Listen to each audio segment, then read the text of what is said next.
ধারাবাহিকের শুরুতে আমরা দেখতে পাই কম্পাস আয়নার সামনে দাঁড়িয়ে অনেক কান্না করছিল এবং রুদ্রর বউ বলে, ও মা, কম্পাস তুমি তো দেখছি রাগের চোটে কেঁদে ফেলেছ।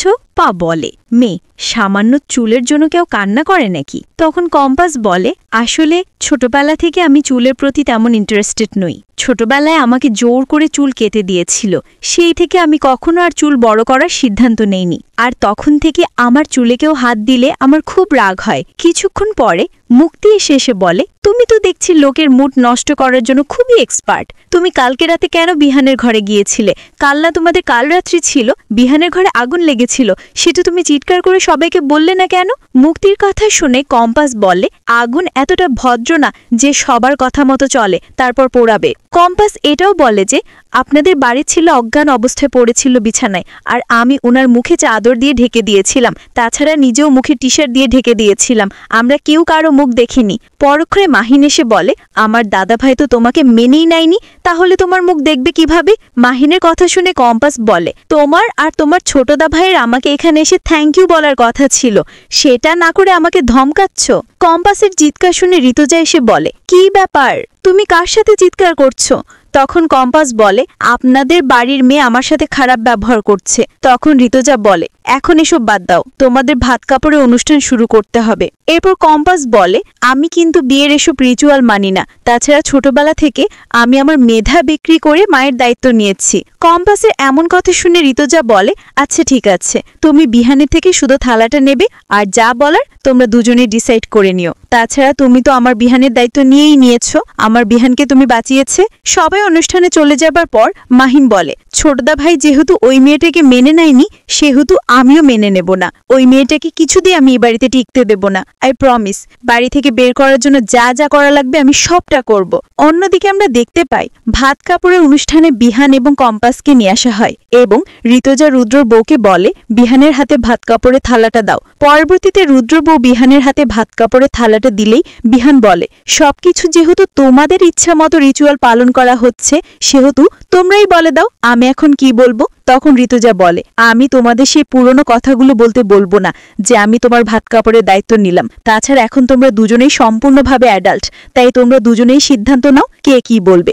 এরপর কম্পাস বলে, তাহলে আগে আমি বলি। কম্পাসের আগে বলার কথা শুনে বিহান বলে, আগে আমি বলি, আমার কথাগুলো শুনে তারপর তুমি বলবে। এদিকে কম্পাসে জোর করে বলে, যেহেতু ভাত এবং কাপড় ছাড়া মানুষ বাঁচতে পারে না, সেহেতু আপনি বলতে পারেন ভাত কাপড়ের দায়িত্ব দুজনেই দুজনার নিলাম। তাছাড়া এটাও বলতে পারেন ভাত কাপড়ের দায়িত্ব নিলেও বাসস্থান যেহেতু ভিন্ন, তাই আমি অন্য কোথাও বাসস্থান কন্ট্রিবিউট করে নেব।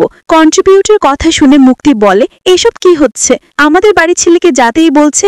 অন্যদিকে দেখতে পাই অখিলেশ সবার আড়ালে দাঁড়িয়ে মনে মনে বলে, এই বাচাল মেয়েটাকে কেন যে ঋতুজা বাড়িয়ে দাও করে বরণ করে নিল, সেটাই আমি বুঝতে পারলাম না।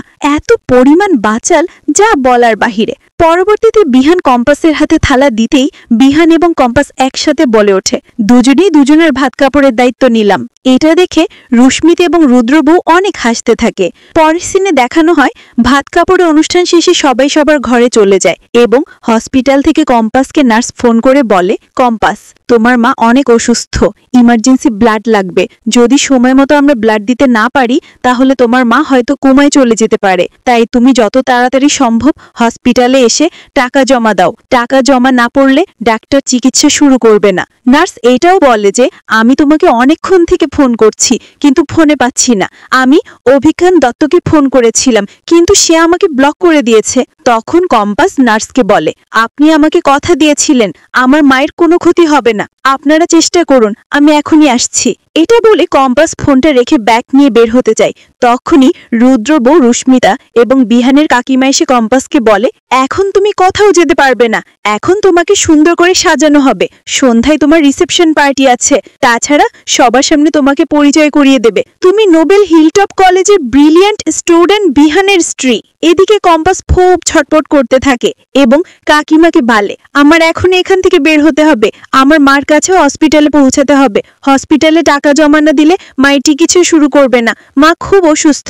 এটা বলে কম্পাস বাড়ি থেকে বেরিয়ে যায় এবং রুদ্র বউ বলে, মা, এটা জানতে পারলে বাড়িতে অনেক সমস্যা করবে। পরের সিনে দেখানো হয় কম্পাস মোনালিসার বাড়িতে গিয়ে মোনালিসার মা শ্রেষ্ঠাকে বলে, কাকিমা, আমার মা অনেক অসুস্থ, হসপিটালে টাকা জমা দিতে হবে। টাকা জমা না দিলে ওনারা চিকিৎসা শুরু করবে না। তুমি যত তাড়াতাড়ি সম্ভব মায়ের সেই গয়নাগুলো আমাকে দাও। গয়নাগুলোর কথা শুনে শ্রেষ্ঠা বলে, তোর মায়ের গয়না বিক্রি করতে হবে না, আমার জমানো কিছু টাকা আছে, সেগুলো তোকে দিচ্ছি, সেটা দিয়ে আপাতত চিকিৎসা শুরু কর। তখন কম্পাস বলে, না কাকিমা, তুমি মায়ের গয়নাগুলো দাও, মা সুস্থ হলে আমি নতুন গয়না আবার বানিয়ে দেব। পরবর্তীতে মোনালিসার মা বলে, তুই আমার কথা বুঝতে পারছিস না, আমার জমানো টাকাগুলো দিয়ে আপাতত চিকিৎসা দিয়ে শুরু কর। ঠিক তখনই অভিজ্ঞান দত্ত এসে বলে, বৌমা, তুমি ওর মায়ের গয়নাগুলো দিয়ে দাও। অভিজ্ঞান দত্তের কথা শুনে কম্পাস বলে, আমি ওনার নাতনির মুখোশ খুলে দিয়েছি, স্বার্থের ডাল কেটে বেরিয়ে এসেছে, সেজন্য আমার মায়ের চিকিৎসার খরচ নিয়ে বন্ধ করে দিয়েছে। শ্রেষ্ঠা আর কিছু না বলে ঘরের মধ্যে গয়নাগুলো আনতে চায়। তখনই মোনালিসা এসে বলে, কিরে কম্পাস, তুই এখানে কেন? এখানে তুই কি করছিস? তাছাড়া তুই শাড়ি কেন পরেছিস? মোনালিসাকে দেখে কম্পাস চুপ করে দাঁড়িয়ে থাকে। এদিকে মোনালিসা বলে, আমি এখনো বিহানের সাথে কথা বলছিলাম, বাইরে আমাকে বিহান দেখা করতে বলেছে। তাছাড়া বাড়িতে যে অনুষ্ঠানগুলো পালন করা হচ্ছে সেটা সবই কাকিমা করছে, এর মধ্যে বিহানের ইন্টারেস্ট নাই। পরবর্তীতে কম্পাস বলে, এইসব নিয়ে ভাবার সময় এখন আমার নেই। আগামী পর্বে আমরা দেখতে পাবো হসপিটালে কম্পাস গয়নাগুলো ডাক্তারকে দিয়ে বলে, ডাক্তার বাবু, আমি এই গয়নাগুলো নিয়ে এসেছি, আপনি এখনই চিকিৎসা শুরু করুন, পরে আমি বিক্রি করে টাকা এনে তো আপনাদের দেব। কম্পাসের কথা শুনে ডাক্তার বলে, এই মুহূর্তে রিসেপশনে টাকা জমা না পড়লে আমরা কিছুতেই চিকিৎসা শুরু করতে পারবো না, তাছাড়া আমরা গয়না কি করব, আপনি টাকা জমা দিন। তো বন্ধুরা, এই ছিল আজকের আপডেট। পরবর্তী আপডেট পেতে আমাদের চ্যানেল এখনই সাবস্ক্রাইব করুন। ধন্যবাদ।